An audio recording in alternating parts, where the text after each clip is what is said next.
This video is going to be discussing mental health for educators. Educators are often the first to notice mental health problems in students. So here are some ways to be able to reach out for support for students and their families. So let's go ahead and begin. What educators should know and what's really important is the warning signs of mental health problems, different resources and where these students can turn to, where the educators themselves can turn to collaborate upon the student of concern.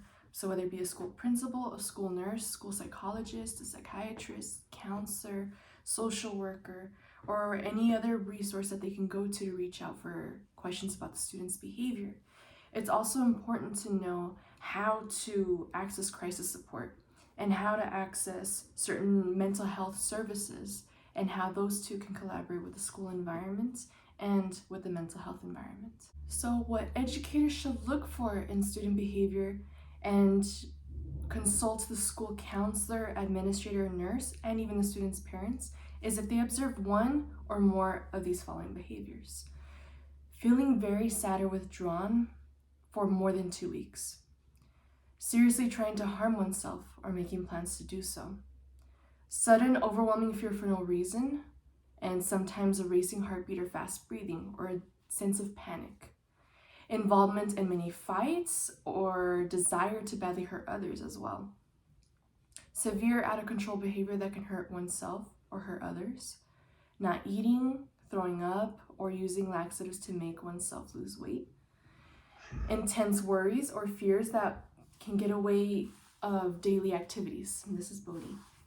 Extreme difficulty concentrating or staying still that puts a student in physical danger or causes problems in the classroom. It's really important to realize that because oftentimes it can be such a quick judgment that we all spurt that if the student is acting out, it's just out of pure will, pure whatever. But there's always an underlying cause behind it all. There's always something else that is having a ripple effect into this change of behavior. It's very important to always remain impartial and to ensure that the well-being of the student is considered first and foremost before making that judgment. So with those action plans set in mind, there are also other things that educators can do in classrooms and in schools. So there's ways of supporting mental health of all students in the classroom and school, not just individual students who may exhibit behavioral issues, because it is so much more of a ripple effect and very beneficial for that individual student, for staff, for other students to know that their school supports their mental health, that it's normalized to support and look out for those things, and to actually have tools for them to reach out to. So the ways that this can happen in a school system is to educate staff, parents, and students on symptoms and help for mental health problems. Promote social and emotional competency and build resistance or resilience. Help ensure a positive, safe school environment. That is very crucial too, not to take bullying lightly, not to take stress lightly, to ensure that there are ways and outlets for those circumstances and all of the other specifics that they may go through, because students not only have to deal with the stressors of school, that is a huge stressor, but they also have the stressors in their own personal lives. They're all individuals and they all have a huge myriad of experiences behind them, just as you and I do. And it's very, very important to realize that these are little humans that also experience their fair share of stuff out there in the world. It's important to teach and reinforce positive behaviors in decision making. So over the years, like from elementary school, kids got rewarded more for good things. But over the years, those reward systems stop. And it can almost instill a sudden sense of unworthiness in that student, because all of a sudden, wait, I used to experience this and now I don't anymore. Is what I'm doing not good enough? Or they'll do it, they'll see their grades reflected, but it is important to enforce good behaviors. It's important to take notice of that, because those are things to be celebrated, and those are things that oftentimes in the world we fail to celebrate as the years go on. And it's good to encourage helping others too, encouraging paying it forward in the school system.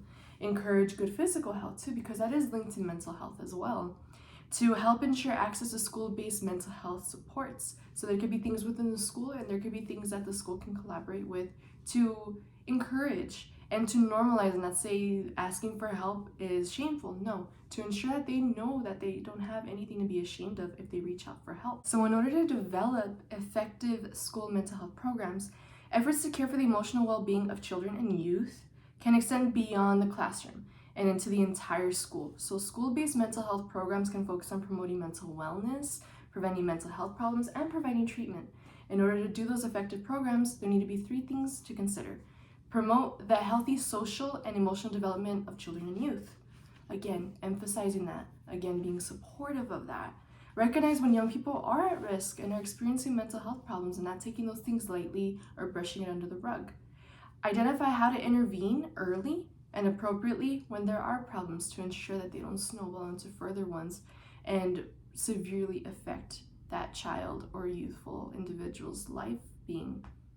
So in order to learn more ways to support the students and their families, it's important to learn evidence-based strategies for supporting the mental health in the classroom, to work with state, district, and the school to learn about mental school health, and develop a school mental health program. There's ways for everything to collaborate and find ways to overlap and make it accessible. Mental health should be so accessible to everybody, yet we still haven't gotten there yet. But here's how we do, with little incremental steps like this, having these conversations, having these resources, and really putting everything under the scope. Access resources for educators, administrators, and school mental health professionals as well. And find tips for talking to children and youth for disaster or traumatic events. It's also important to have those resources available when and readily available, especially given the fact that school environments not only have fights or anything like that, but they are notorious targets for school shootings.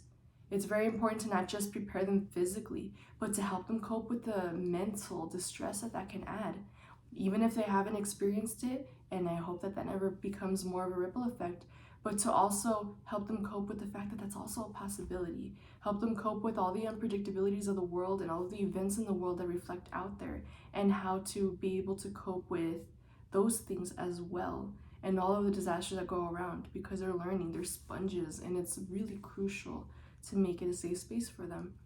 So I really hope that this video has been helpful. As an educator myself, I like to take this into account with my students, and I believe it's very, very important for other educators to keep that in mind, to always remain empathetic as well, because I think it's so easy for not just educators, but adults in general, to lose sight of what it's like to be in the shoes of someone growing up in this world. We still are growing up in this world, no matter what age we are, but especially at the younger ages, it's so easy for everybody to become automatic and just jump into conclusions and just assume and grow callous to that experience. But I believe empathy is one of the greatest things that we can carry with us, not only in that realm, but in our personal lives too. And I've repeated it in other videos, but it really is a key to everything.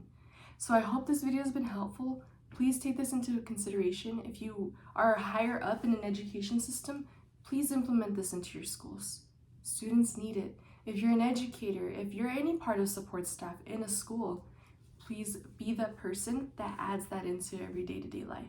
Be the one to break the mold. Be the one to stop and be empathetic and consider things and really be perceptive. Thank you very much for watching, and have a great mental health day.